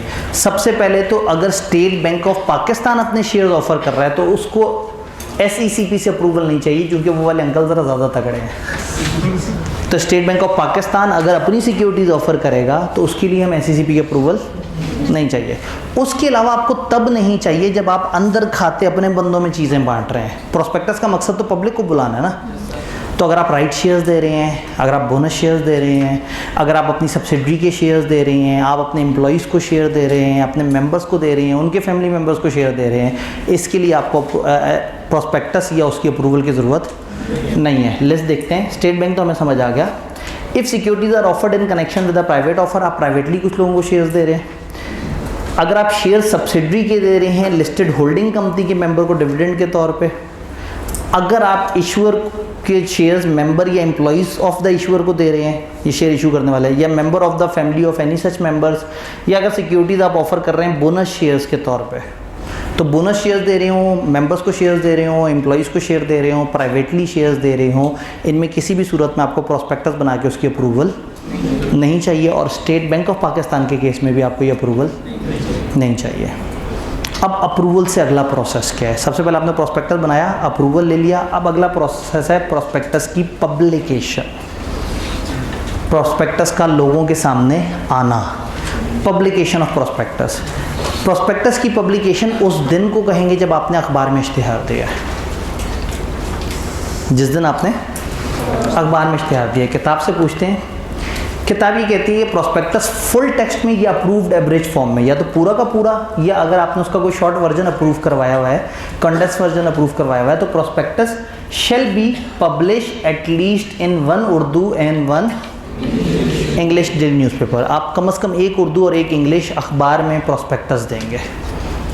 इसको मैं स्किप कर रहा हूँ, इसमें टाइमलाइन है। Sufficient number of copies of approve prospectus आप अवेलेबल करेंगे। कहाँ कहाँ करेंगे? Free of cost. जिस दिन पब्लिश हुआ है से लेके जिस दिन तक आपकी एप्लीकेशंस ख़त्म होने का टाइम है वो रहेगा। कहाँ रहेगा? रजिस्टर ऑफिस पे, सारी सिक्योरिटीज एक्सचेंज पे, बैंकर टू द इशू, वो जो बैंक आपके साथ इन्वॉल्व है, शेयर रजिस्ट्रार, बैलेटर जिसने कुरानदाजी करनी है, और कभी कभी एक क्रेडिट रेटिंग एजेंसी होती है जो आपकी क्रेडिट रेटिंग दे रही होती है। आपने इन सारी जगह पे प्रोस्पेक्टस अवेलेबल कर देना है। सिर्फ इतना ही नहीं है, प्रोस्पेक्टस और एप्लीकेशन फॉर्म यानी सब्सक्रिप्शन फॉर्म अपनी वेबसाइट पे अवेलेबल कर देना है, और वो तब तक वहाँ रहेगा जब तक कि आपकी सब्सक्रिप्शन का पूरा प्रोसेस ख़त्म नहीं हो जाता। यानी आपने अनाउंस कर दिया, अब जब आप अनाउंस करेंगे तो लोगों से कहेंगे आ जाओ 10 दिन बाद एप्लीकेशन दे दो। तो जब तक वो एप्लीकेशन ख़त्म होने का टाइम है तब तक वेबसाइट पे आपका प्रोस्पेक्टस और सब्सक्रिप्शन फॉर्म पड़ा रहेगा। अब इसमें 3 अलग अलग बातें आ गई, एक है अप्रूवल, एक है पब्लिकेशन और एक है सब्सक्रिप्शन। सब्सक्रिप्शन मतलब जिसमें लोग आके एप्लीकेशन दे रहे होंगे। अब इसकी टाइमलाइन पे एक डिबेट है। जिस दिन आप SECP से अप्रूव करवाते हैं और जिस दिन आपने अखबार में पब्लिश करना है, कम से कम 21 दिन का टाइम होना चाहिए और ज़्यादा से ज़्यादा 60 दिन का टाइम होना चाहिए। जिस दिन आप सोच रहे हैं ना अखबार में पब्लिश करना प्रोस्पेक्टस, उसके कम से कम 21 दिन पहले आपको SECP से अप्रूवल के लिए अप्लाई कर देना चाहिए। यानी ऐसा ना हो कि आप लोगों ने सोचा हुआ कि 10 दिन बाद प्रोस्पेक्टस देंगे और आज SECP से पूछ रहे हो। SECP से कम कितने दिन पहले पूछना है? 21 दिन पहले। अच्छा, जब SECP की अप्रूवल आपके पास आ जाए तो वो वाला प्रोस्पेक्टस आप अखबार में ज़्यादा से ज़्यादा कितने दिन के अंदर पब्लिश करेंगे? 60। तो कम से कम 21, ज़्यादा से ज़्यादा 60 हो गया पब्लिश। अब पब्लिश होके लोगों को भी तो बुलाना है, तो ऐसा नहीं होगा कि आप पब्लिश करके लोगों से कहें 7 महीने बाद आना, और ऐसा भी नहीं होगा आप कहेंगे आ गया प्रोस्पेक्टस कल आ जाओ, जो कल आएगा उसे मिलेंगे वरना नहीं मिलेंगे। थोड़ा सा टाइम देंगे उन्हें, लेकिन बहुत ज़्यादा टाइम भी नहीं देंगे। कम से कम 7 दिन और ज़्यादा से ज़्यादा इन 2 तारीखों में कम से कम 7 दिन का फासला होना चाहिए और ज़्यादा से ज़्यादा इन 2 तारीखों में कम से कम 21 दिन पहले अप्रूवल के लिए अप्लाई कर देना है, और जब अप्रूव होकर आ जाए तो ज़्यादा से ज़्यादा 60 दिनों में पब्लिश कर देना है। पब्लिकेशन के कम से कम 7 दिन के बाद सब्सक्रिप्शन रखनी है, और पब्लिकेशन के ज़्यादा से ज़्यादा 30 दिनों के अंदर सब्सक्रिप्शन रखनी है। तो एक तरीका इसको यूँ देखने का, एक तरीका ये है कि फ़र्ज़ करें अप्रूवल है डेट 0, तो यहाँ से 21 से 60 दिनों के बीच में कहीं ना कहीं पब्लिश, अब ये पब्लिश डेट 0 बन गई। अब इसके 7 से 30 दिनों के बीच में पब्लिक सब्सक्रिप्शन के लिए आप लोगों को बुला लेंगे। तो लोगों को एप्लीकेशन के लिए नहीं बुलाना आपने 30 दिन के बाद, और नहीं बुलाना 7 दिन से पहले। अप्रूवल के लिए कम से कम 21 दिन पहले अप्लाई कर देना है, और अप्रूव प्रोस्पेक्टस को ज़्यादा से ज़्यादा कब तक पब्लिश कर देना है? 60 दिनों में। ये टाइमलाइन समझना ज़रूरी है। क्या ये टाइमलाइन समझ आई? जी। जो अप्रूवल मिलेगी तो जब अप्रूवल मिलेगी उस दिन वो डे 0 होगा? जी। अब यहाँ पे एक मसला है, जो 21 दिन है ये कहाँ से काउंट करने हैं? आपने वहाँ से कहना है कम से कम 21 दिन पहले मैं अप्रूवल के लिए अप्लाई कर दूँ, कर दिया। अप्रूवल कितने दिन में आती है हमारी किताब ने नहीं बताया। तो अब जिस दिन अप्रूवल होके आ जाएगा उसके बाद ये 60 दिन तक ज़िंदा रहेगा। 60 दिन तक अगर ये अखबार में ना आया प्रोस्पेक्टस तो वो ख़त्म हो जाएगा। तो इसलिए ज़्यादा से ज़्यादा हम दिन कितने कह रहे हैं? 60, और कम से कम दिन कितने कह रहे हैं? 21। क्या ये टाइमलाइन समझ आ रही है? किताब से इंग्लिश में पूछते हैं इन्होंने ये टाइमलाइन हमें कैसे बताई थी। Issuer or offerer shall submit a copy to SECP for approval at least 21 days before the propose date of publication, जो सोच रहे हैं उससे कम से कम 21 दिन पहले। और जब आ जाए it shall be valid for a period of 60 days from date of approval. ये 60 दिन की लिमिट SECP बाद में बढ़ा भी सकता है, लेकिन 60 दिन तक ये वैलिड होगा। तो 21 दिन और 60 दिन वाली बात समझ आई। फिर आप किताबों में देखेंगे तो आपको फिर वो 7 और 30 दिन वाली बात भी समझ आएगी कि पब्लिकेशन से कम 7 दिन बाद और ज़्यादा से ज़्यादा 30 दिनों के अंदर अंदर हो जाना चाहिए हमारा सब्सक्रिप्शन। पब्लिक सब्सक्रिप्शन एक दिन भी बुला सकते हैं लोगों को, 3-4 दिन भी बुला सकते हैं, 2 दिन भी बुला सकते हैं। प्रैक्टिकली ये एक संडे का दिन होता है और पूरे पाकिस्तान में एक बैंक की सारी ब्रांचेस ओपन करवा के आप लोगों को कहते हैं संडे वाले दिन मिज़ान बैंक की सारी ब्रांचें ओपन है या सिलेक्टेड ब्रांचें ओपन है, आओ और एप्लीकेशन जमा कराओ। तो लोग आते हैं, एप्लीकेशन के साथ पैसों समेत एप्लीकेशन जमा कराते हैं। तो क्या हमें प्रोस्पेक्टस और वो सारी टाइमलाइन समझ आ गई है? लाइट्स अगर ओपन कर दें जी, प्रोस्पेक्टस का टाइमलाइन का केस करवा दें, मसला ही कोई नहीं। मेरे जाने के बाद आपको एक वर्चुअल आतिफ आब्दी साहब मिलेंगे गूगल ड्राइव के अंदर। वहाँ पे वर्चुअल आतिफ आब्दी साहब इस चैप्टर के पास पेपर के सवालों पे डिस्कशन कर रहे होंगे। तो वहाँ 2 ऐसे सवाल हैं जिसमें इसके केस डिस्कस किए होंगे। अगर एंड पे टाइम बच जाता है तो मैं थोड़ा सा उसको मैथमेटिकल वो कर देता हूँ, टाइम ना हुआ तो वो वाली चीज़ तो है हमारे पास। यहाँ तक बात समझ आई सबको? Certificate of commencement of business, इस चैप्टर का लास्ट एरिया। अब हुआ क्या है, अगर एक कंपनी आते साथ ही प्रोस्पेक्टस दे दे तो फिर होगा क्या? लोगों के पैसे आपके पास पड़े होंगे, कुछ को शेयर मिल गए होंगे, कुछ को शेयर नहीं मिले होंगे, आपने प्रोजेक्ट पता नहीं सही से शुरू किया होगा या नहीं किया होगा। तो कंपनी की अपनी सिचुएशन इतनी खिचड़ी चल रही है और लॉ इजाज़त दे दे कि जो मर्ज़ी करो, जैसे मर्ज़ी कॉन्ट्रैक्ट करो, मसला ही कोई नहीं। तो लॉ ने ब्रेक लगवा दी। ये जो पब्लिक कंपनी है ना, लॉ ने कहा कि भाईजान आपने सर्टिफिकेट ऑफ इनकॉर्पोरेशन मिलने के बाद जल्दी बिजनेस नहीं शुरू कर देना। प्राइवेट कंपनी जिस दिन उससे सर्टिफिकेट इनकॉर्पोरेशन वो उसके बाद बिजनेस शुरू कर सकते हैं। लेकिन जो पब्लिक कंपनी है वो सर्टिफिकेट ऑफ इनकॉर्पोरेशन अकेला मिलने पे बिजनेस नहीं शुरू कर सकते, उनको एक सेकंड सर्टिफिकेट भी चाहिए। इसको हम कहते हैं certificate of commencement of business, business शुरू करने का सर्टिफिकेट। अब अगेन कोर्स की ना एक लिमिटेशन, यानी कि अब हमें जो भी पढ़ना है वो 1 घंटे 1.25 घंटे में पढ़ना है। रेगुलर क्लास में हम 1-1 हफ्ता 1.5 हफ्ता इन टॉपिक्स पे डिस्कस कर रहे होते हैं। तो मेरी कोशिश ये है कि जो किताब में लिखी हुई बातें उनको जहाँ जितना हो सके हम वजाहत से बात करें, लेकिन कुछ जगह थोड़ी सी रफ्तार तेज़ हो जाती है। तो ये इसको ध्यान में रखना है कि बड़ा टारगेट रह जाए ना, एक टॉपिक हम रोक बहुत सारी एग्जांपल्स करें, बहुत सारी बातें करें। जैसे ये टाइमलाइन मेरा खुद पसंदीदा टॉपिक है, मेरा दिल करता है कि टाइमलाइन हो, लेकिन वक्त में भी गुंजाइश थोड़ी सी कम है। लेकिन कोई मसले वाली बात नहीं है, वो गूगल ड्राइव तो मौजूद है ही, उसके अलावा ईमेल भी मौजूद है। मुझे ईमेल पे वो कर दें कोई भी सवाल तो मैं उसको इंशाल्लाह जवाब दे दूंगा, अगर वो सीधा सीधा सवाल है। मतलब सीधे से मुराद आसान सवाल नहीं, यानी एक मेल होती है कि जी मुझे गाइडेंस चाहिए, मैं अगली दफ़ा 4 पेपर उठाऊँ या 5 पेपर। तो ऐसे सवाल पे ज़रा रुक के, क्योंकि ऐसे पे गुस्सा आ रहा होता है ना, तो रुक के ज़रा 3-4 दिन ठहर के कहना होता है कि बेटा 6 पेपर उठाओ। क्या कर रहे हो, अपने साथ इतना हल्का खेलोगे? तो खैर कहने का मतलब है जो गाइडेंस वाली मेल्स होती हैं उनको थोड़ा सा रोक के ज़रा इजी होके तसल्ली से जवाब दे रहा हूँ। और जो टू द पॉइंट सवाल है, सर ये क्या है, ये क्या है, ये क्या है, तो उसमें मैं कोशिश करता हूँ मैं साथ साथ जवाब दूँ। हुआ ये कि पब्लिक कंपनी आई, आते साथ ही प्रोस्पेक्टस दे दिया, लोगों ने पैसे भी दे दिए, अभी समझ ही नहीं आ रहा क्या चल रहा है क्या नहीं चल रहा। तो लॉ ने कहा है कि फिर हम आपको इजाज़त नहीं देंगे कि आप बिज़नेस स्टार्ट करें। बिज़नेस स्टार्ट तभी होगा जब आपको कमेंसमेंट ऑफ बिज़नेस से सर्टिफिकेट मिले। उन्होंने कहा वो सर्टिफिकेट कब मिलेगा? उन्होंने कहा जब 5 शर्तें पूरी हो जाएं। अच्छा जी, वो 5 शर्तें क्या हैं? सबसे पहले तो कंपनी के जो अपने डायरेक्टर्स हैं जिन्होंने अप्लाई किया था शेयर्स के लिए, उन्होंने तो अपने पैसे पूरे जमा करा दिए हों। ये ना हो कि बाहर वालों से तो पैसे पूरे पकड़ के बैठे हुए हैं और अपने जो वो हैं मेन लोग हैं वही उधार करके बैठे हों। तो एक तो ये है कि लोगों की तरफ से पैसे पूरे आ जाने चाहिए। नंबर 2, आपके ज़िम्मे लोगों के पैसे वाजिबुल अदा ना हो। आपने प्रोस्पेक्टस इशू किया, पता नहीं किस किस ने अप्लाई किया था, किसका नाम निकला किसका नहीं निकला, तो असूलन आपने क्या करना है, सारे पैसे वापस करने हैं। तो डायरेक्टर हों और जो पैसे वापस करती हूँ।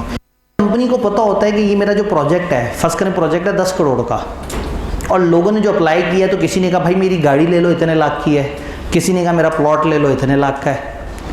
तो हमें उस प्रोजेक्ट के लिए एक मिनिमम कैश भी चाहिए होता है जो प्रोजेक्ट हम स्टार्ट कर रहे हैं। तो फिर कंपनी या तो अपने आर्टिकल्स में लिखती है, नहीं लिखती तो कंपनी की एक मिनिमम कैश रिक्वायरमेंट होती है कि इतना कैश में आएगा तो हम प्रोस्पेक्टस का प्रोसेस जारी करेंगे, वरना नहीं। तो तीसरा रूल है कि जो मिनिमम सब्सक्रिप्शन आपने लिखी थी कि इतनी आएगी तो प्रोजेक्ट चलाएंगे वरना नहीं चलाएंगे, वो आपके पास आ गई हो।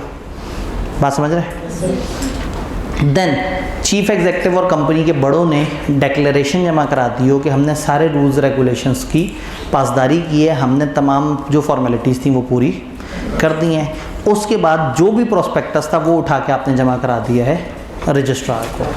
समटाइम प्रोस्पेक्टस के बजाय आपको एक और स्टेटमेंट जमा करानी पड़ती है, स्टेटमेंट ल्यू ऑफ प्रोस्पेक्टस, उसकी तरफ भी आएंगे थोड़ी देर तक। तो 5 शर्तें हैं, दोबारा रिपीट करते हैं। डायरेक्टर्स ने अपने पैसे दे दिए, किसी और बंदे के पैसे हमारे पास वाजिबुल अदा भी नहीं है, मिनिमम सब कैश में आ चुकी है, चीफ एग्जीक्यूटिव वगैरह डिक्लेरेशन दे चुके हैं कि हमने सारे रूल्स फॉलो किए हैं, और प्रोस्पेक्टस या प्रोस्पेक्टस जैसी एक और चीज़ SILOP स्टेटमेंट ल्यू ऑफ प्रोस्पेक्टस, उस तरफ आएंगे वो क्या है, आपने वो जमा करा दियो। जब ये 5 शर्तें पूरी हो जाएं तो फिर SECP आपको सर्टिफिकेट दिलवाएगा रजिस्ट्रार के थ्रू, यानी कि रजिस्ट्रार हमें एक सर्टिफिकेट इशू कर देगा जिसका नाम होगा certificate of commencement of business. ये सर्टिफिकेट मिलने से पहले ये वाली कंपनी बोरोविंग्स नहीं कर सकती, लोन नहीं ले सकती। प्लस ये वाली कंपनी अगर कोई कॉन्ट्रैक्ट करेगी तो वो शुरू तो हो जाएगा लेकिन वो वैलिड नहीं होगा, इन्फोर्सेबल बाय लॉ नहीं होगा, टेंटेटिव कॉन्ट्रैक्ट होगा। जिससे कॉन्ट्रैक्ट करेंगे उसको कोई राइट्स नहीं मिलेंगे। आपके साथ कोई नाइंसाफ़ी कर देता है तो आप अदालत में जाके साबित ही नहीं कर सकेंगे। तो कंपनी को 2 रिस्ट्रिक्शन बता दी, बोरोविंग सिरे से मना, और कॉन्ट्रैक्ट अगर करेंगे तो वो क्या होंगे, प्रोविजनल टेंटेटिव होंगे। जिस दिन सर्टिफिकेट मिलेगा उस दिन कॉन्ट्रैक्ट हो जाएगा फाइनल। किताब से पूछते हैं 1-3 जज़ाकल्लाह। Certificate of commencement of business, private company और guarantee limited not having share capital को कोई टेंशन नहीं है, वो अपना बिजनेस और सारी पावर शुरू कर सकते हैं जिस दिन वो इनकॉर्पोरेट हो गए। लेकिन बाकी कंपनियां उनको लेना पड़ेगा। तो बाकी बची कौन सी, प्राइवेट का ऑपोजिट क्या होता है, पब्लिक, और गारंटी लिमिटेड नॉट हैविंग का ऑपोजिट क्या होता है। तो इसका मतलब है पब्लिक कंपनियां and guarantee limited company having share capital के लिए वाजिब है कि वो क्या करें, सर्टिफिकेट लें। जी गारंटी लिमिटेड, वो जो हमने 3 कैटेगरी पढ़ी थी ना, limited by share, limited by guarantee और अनलिमिटेड। हाँ, अब ये जो इसमें लिमिटेड बाय गारंटी है इसके अंदर शेयर्स भी हो सकते नहीं भी हो सकते। लिमिटेड बाय गारंटी याद है हमने क्या कहा था, हैविंग शेयर कैपिटल वाली भी हो सकती है, नॉट हैविंग। अगर हैविंग शेयर कैपिटल वाली हो तो उसके अंदर फिर फर्दर डिबेट हो सकती है कि वो पब्लिक है या प्राइवेट है। तो हम जितनी भी बात कर रहे हैं ये पब्लिक की कर रहे हैं, क्योंकि प्राइवेट ने तो प्रोस्पेक्टस की तरफ जाना ही नहीं है। वो तो याद है कंडीशन क्या थी, आप लोगों को बुला ही नहीं सकते, तो वो तो वैसे ही माइनस हो गई। इवन एक प्राइवेट कंपनी अगर कन्वर्ट हो जाए पब्लिक में, शुरू हुई प्राइवेट कंपनी के तौर पे 4-5 महीने बाद कन्वर्ट हो गई, उसको भी ये ज़रूरत नहीं है कमेंसमेंट का सर्टिफिकेट लेने की।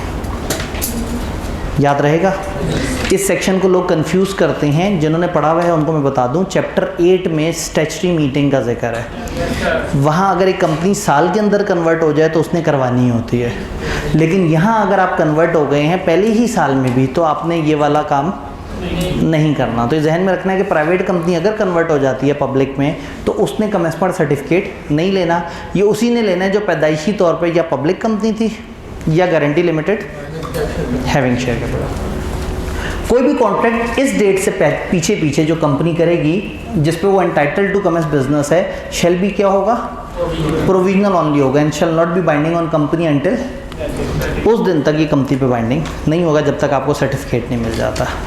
शर्तें क्या थी ने पढ़ी थी, देख लेते हैं। Share have been allotted in cash not less than, minimum subscription कम से कम कैश में आ चुकी हो।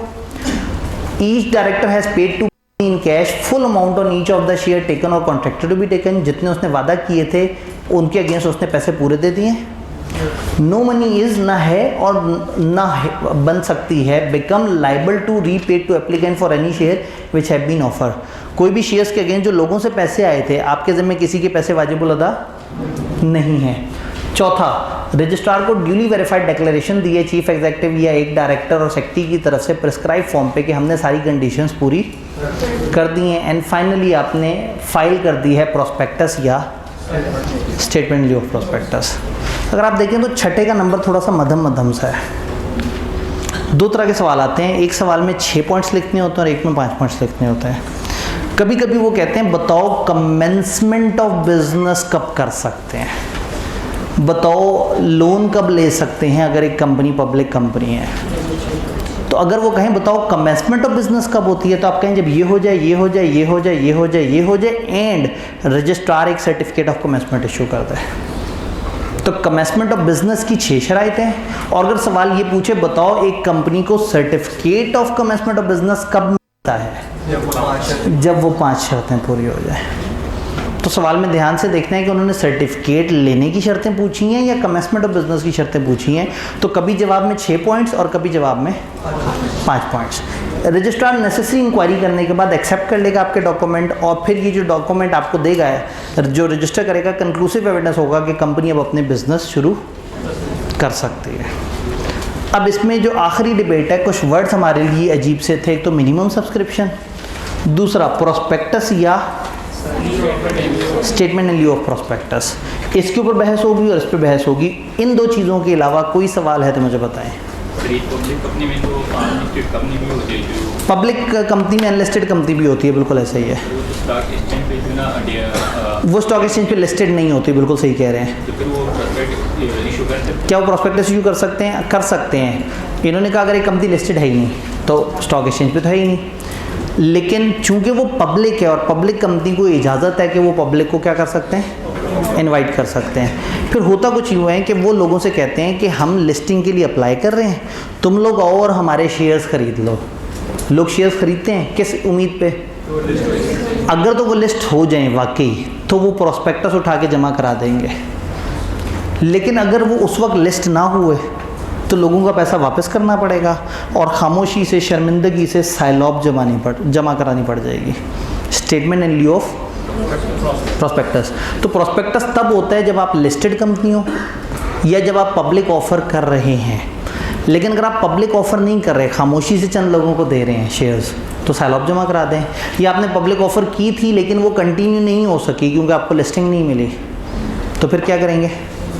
साइलॉब जमा करा देंगे। तो भाई के सवाल का फ़ायदा उठाते हुए मैंने अगला टॉपिक करा दिया। जी, क्या बात समझ आ रही है? लगे हाथों को टेबल भी देख लेते हैं। कौन से सर्कमस्टांसेस पे कौन सा डॉक्यूमेंट है? अगर आप जनरल पब्लिक को इनवाइट कर रहे हैं या जहां कंपनी लिस्टेड है तो क्या देंगे? प्रोस्पेक्टस। अगर आप जनरल पब्लिक को नहीं इनवाइट कर रहे, अपने ही यारों दोस्तों को बांट रहे हैं शुरू में ही, तो क्या करेंगे? साइलॉब। अगर आपने प्रोस्पेक्टस इशू किया था but could not obtain listing of stock exchange, तो फिर क्या करें? रीपेमेंट कर दें सारे पैसे जो आपको मिले हैं क्योंकि अब आप लिस्ट तो हुए नहीं, और क्या जमा करा दें? साइलॉब। तो प्रोस्पेक्टस वो जमा कराएगा जो लिस्टेड है या जिसका पब्लिक प्रोसेस पूरा कंप्लीट हुआ। जिसने पब्लिक को बुलाया ही नहीं है, जिसका प्रोसेस दरमियान में रुक गया, वो क्या करेगा? वो साइलॉब जमा करा देगा। ये दोनों बातें समझ आई? जी, साइलॉब statement in lieu of prospectus. Statement in lieu of कानूनी वर्ड है, इसका मतलब होता है की जगह, फलाना के, जैसे आप कहते हैं ना वो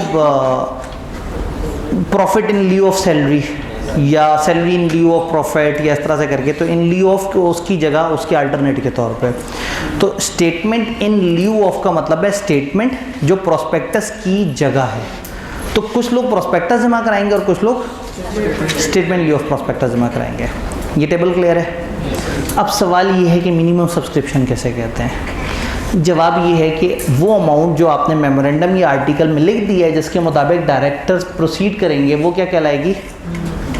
मिनिमम सब्सक्रिप्शन। जो आपने अपने मेमोरेंडम आर्टिकल में लिख दी है वो मिनिमम सब्सक्रिप्शन है। अगर कुछ नहीं लिखी तो शायराना सा जुमला है, whole amount of share capital other than that to issued not for cash is minimum subscription. whole amount of share capital. Other than that, to be issued, not for cash.